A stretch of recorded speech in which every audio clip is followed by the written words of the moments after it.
Whenever Srinanda, you can add people. Yeah.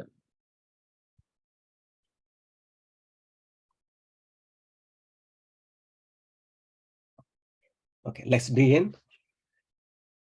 Greeting and a warm welcome to the fourth session of the five-part lecture series titled The Human Condition, a Buddhist Perspective, featuring Dr. Louis Lancaster, organized by the Department of Religious Study at the University of West. I'm Mirosaki, I'm the chair of the Department of Religious Study. Today, it is my great pleasure to introduce our distinguished speaker, Professor Louis Lancaster.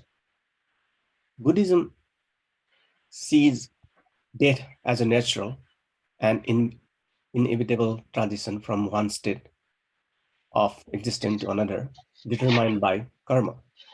Death is not to be feared, but embraced as a part of life cycle for spiritual growth and liberation. In today's lecture, Dr. Lancaster will focus on the topic of death, the last moment of a human, from a Buddhist perspective, and examine its implication for the human condition. Without further ado, please join me in welcoming Professor Lancaster.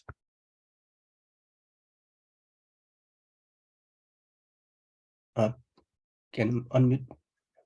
Thank you very much, Mirosh, and hello, everybody. Thank you again for attending the lecture. Happy to be with you all. Well, tonight, once again, we return to the journey of Shakyamuni as he drives through the city streets and is shown aspects of the human condition.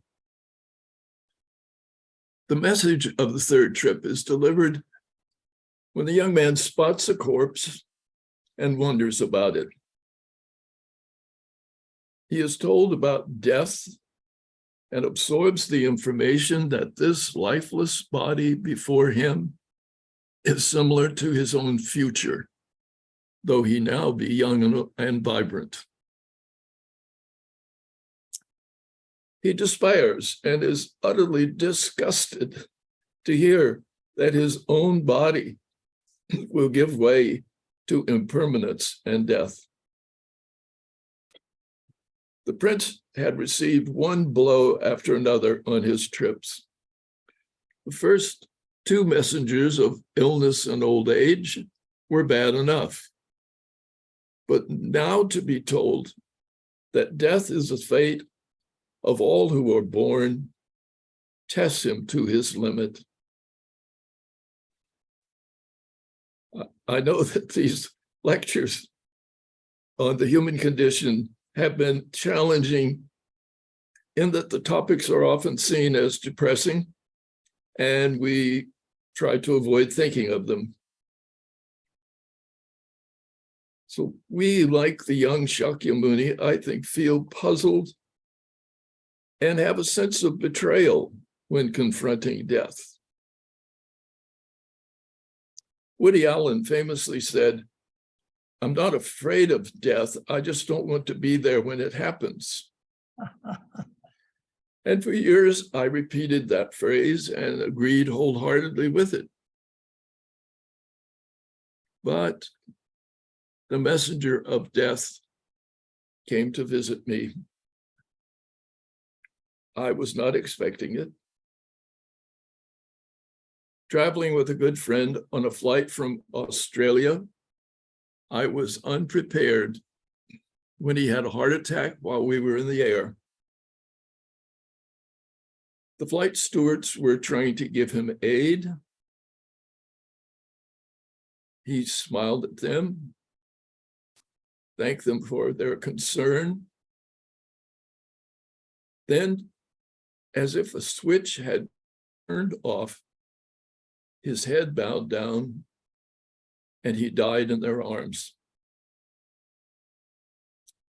It was a sad moment for me, but at the same time, a wonderful one, because I thought to myself, this moment of death is not how I had imagined it. I can certainly handle what I just saw. And I can stop quoting Woody. I won't mind being there when it happens. From the scientific point of view of perception, we will not experience the final moment. That is to say, by the time our brain can process what has happened, consciousness and human experience will be gone. So I'm very happy to have one worry removed from my long list of things that bother and upset me. I don't need to be afraid of the last moment of my life. Now, the experience gave me insight into Buddhist teaching that is related to rebirth. In the description of the first moment of a human life, the texts tell us that life starts when consciousness enters our body, and death is when consciousness leaves it. The Buddha is said to have taught that there are 5 aspects of human experience. We have perception generated by sensory input. This is followed by feelings, negative, positive, or neutral. And then a third aspect of cognition, when we give a name to our perceived experience. Based on the 3, perceiving and feeling and cognition, we next have an impulse or energy to perform an action.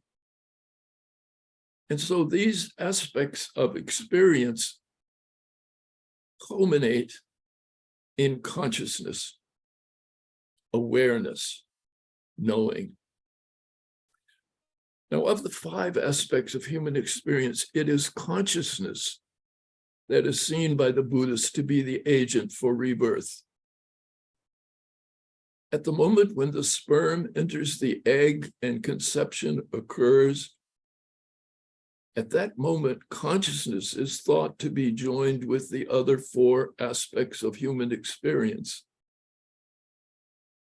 The moment of death for Buddhists is the moment when consciousness separates from the other 4 aspects of experience. Seeing my friend on the plane simply close his eyes and bow down without any pain or suffering showing in his face or body was that moment when consciousness departed from his physical body.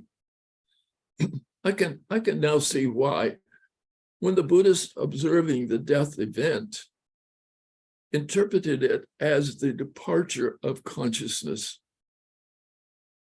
Standing in the aisle of the plane when my friend died, I observed the instance when the body switch was turned off and consciousness and functioning life in that body was no more. I had an immediate observation of the very moment when consciousness left his physical body. It's easy to see why the Buddhists taught that death is the end of consciousness, when the whole body is left motionless, silent, and the stillness of it is beyond any other state.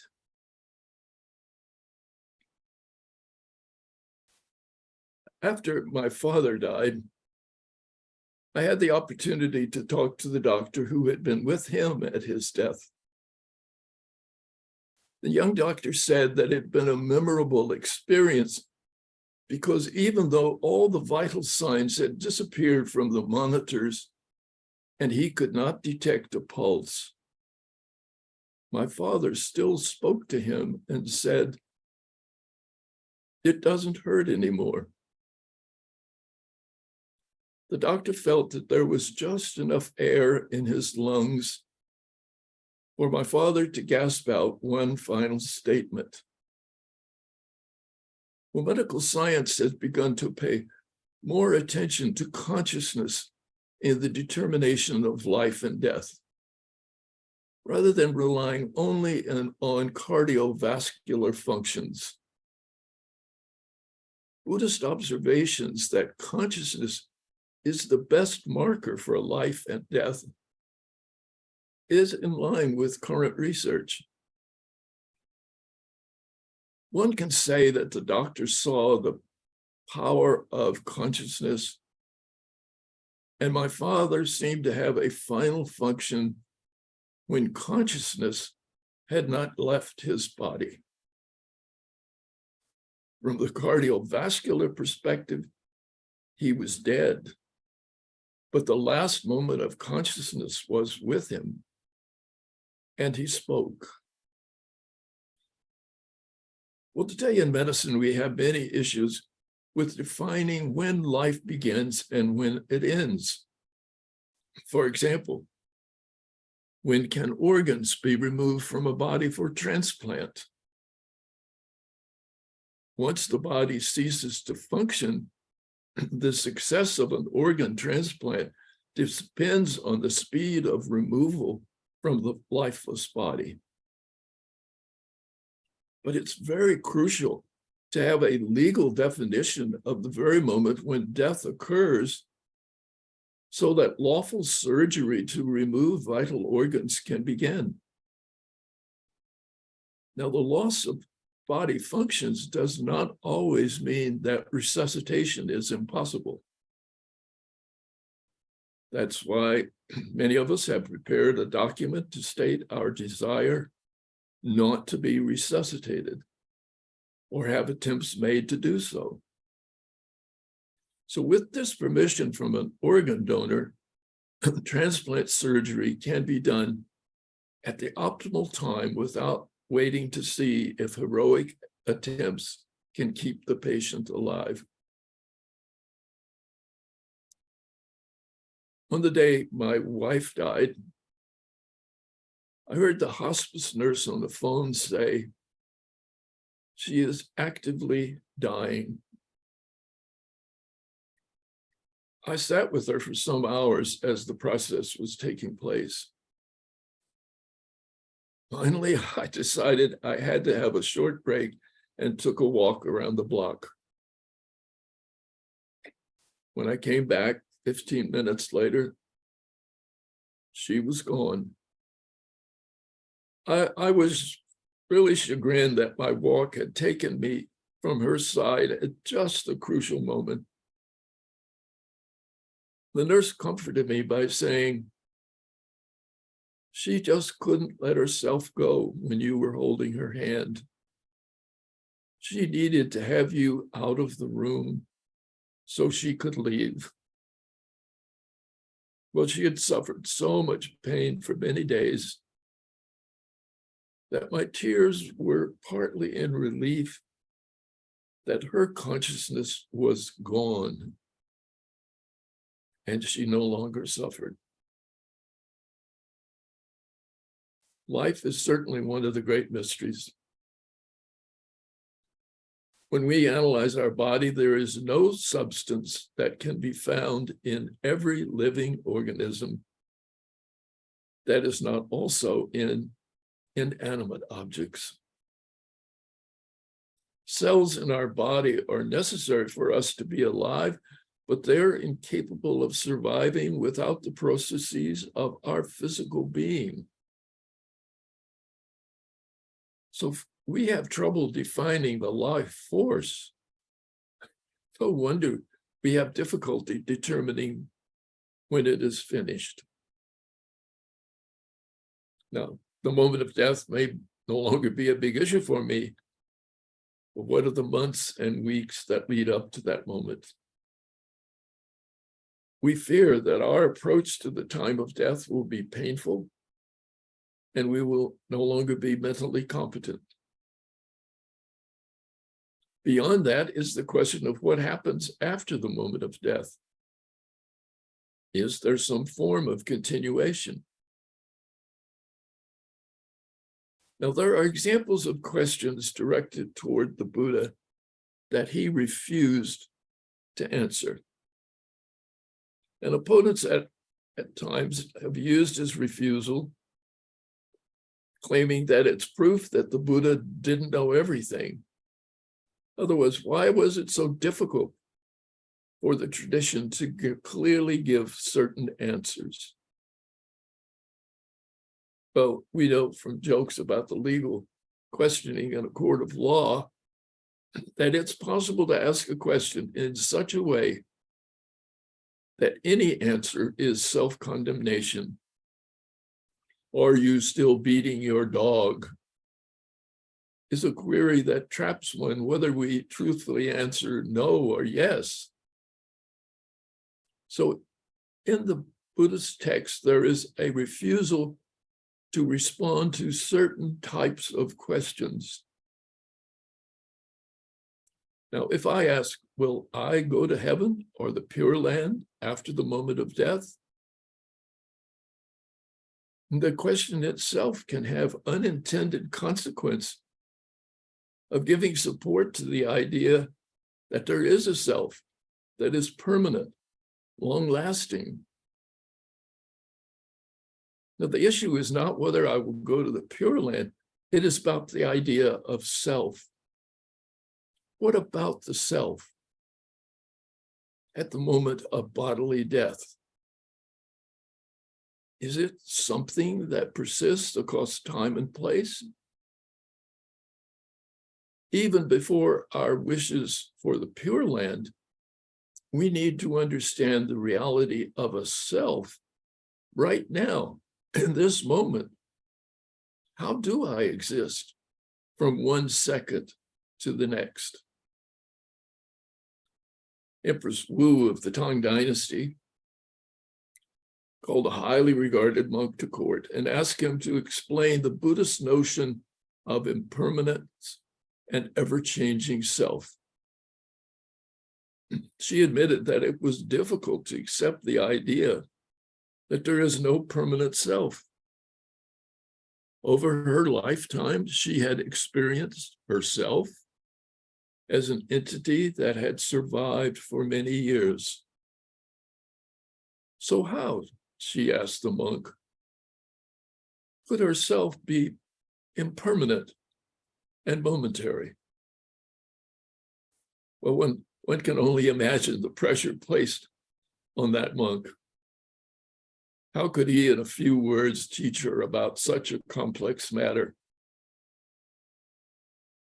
He came to the conclusion that it was not possible to give a response by words alone. And so he set up a line of 100 candles in front of her.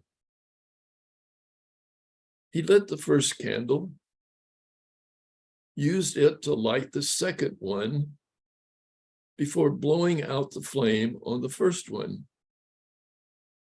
and so on down the line in sequence, using each candle to light the next in line before extinguishing its flame. When he reached the 100th candle and lit it, he carried the burning candle to the Empress and asked her, "Is the flame the same as the one that was at the start of the process?" She replied, "No." He then pointed out that a sequence of passing along a flame in the line of candles is like the moments that we live. Our lives are made up of a series of causal occurrences that are momentary and yet tied to one another. We, like the lineup of 100 candles, are changing completely from one instant to the next. So when the question is asked, will I go to the Pure Land? What is my conception of the I? any answer that implies a permanent I that lives on one side of the moment of death and continues beyond that point into the future will violate the teaching that there is no self which survives for more than a millisecond. So if I conclude that the self changes from one instant to the next in this life, then any concept of what happens to the I after death should be exactly the same. The I that I mentioned in the question will not go to Pure Land as an unchanging person.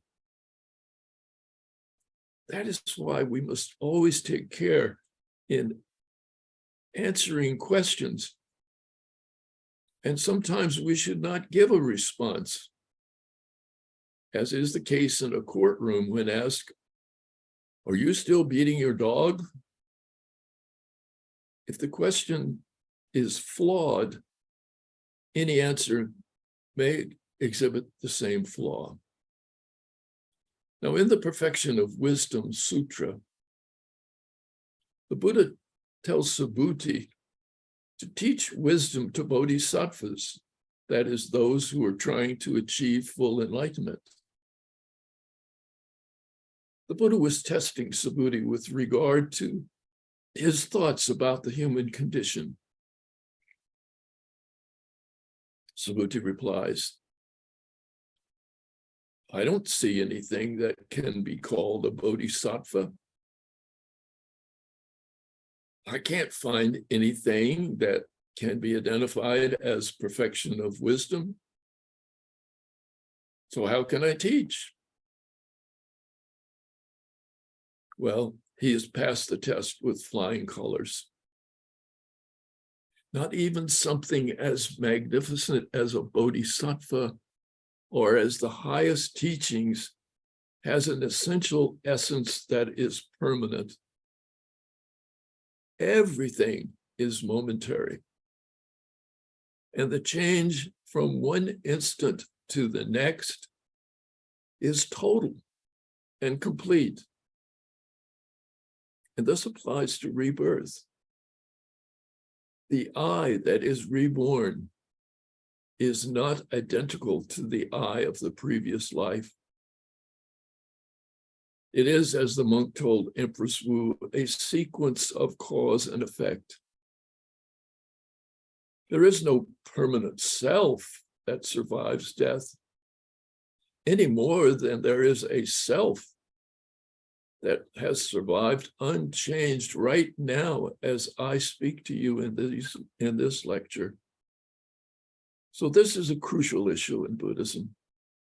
Impermanence, change, momentariness are applicable to all issues of the human condition, as well as to any condition we can consider in our thoughts.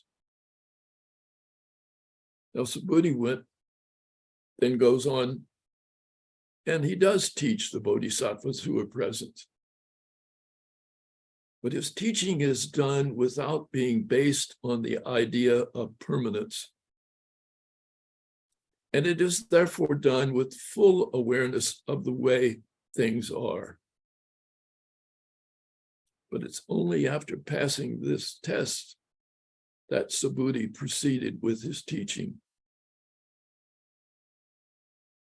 Now, we're living in a time when technology offers many options for how we deal with the human condition. It is technology that has been the major factor in our longer lives. And researchers are asking questions such as, how long can the physical body survive? Can we alter genetic elements to give eternal survival to a human body? There are already machines capable of continuing breathing and blood circulation, even when an individual is in a comatose state. And court cases have been filed to keep individuals on life support long after they have lost consciousness. Others leave instruction to freeze their dead body, with the idea of reviving it when medical science will have a cure for the cause of their death. Each of these attempts have ramifications that are not trivial. For example, who will be waiting to revive a long dead body? Who will care for it while a curative treatment is administered? What contribution will be forthcoming from these unfrozen bodies? I have to say, I find it difficult to picture future generations being willing to give time and support to such a venture. Closer to the reality are issues about human enhancement and whether embedding computer chips and functioning machinery into the body will create a new transhuman being. At what point would life be based on such technology? Move beyond our current ethical and metaphysical beliefs? And when will new discoveries change the dialogue? Well, I think it's safe to say that death does not change as much as our understanding of it. When Shakyamuni looked with horror at a dead body, he was awakened to the reality of our human condition, and it led him to achieve full enlightenment. We are all called upon to see life as it really is, to deal with the fact that there is constant and total change taking place moment to moment in our bodies and in all of our experience. We need to have a line of candles before us and watch as the flame moves from one to another. The messenger of death is just reminding us of our impermanence and how important it is to lead productive lives while keeping this insight always before us. Thank you very much. Thank you, Lou, for delivering an exceptional and profoundly touching lecture. And our question answer session will begin now. We kindly request that you type your question in the chat box.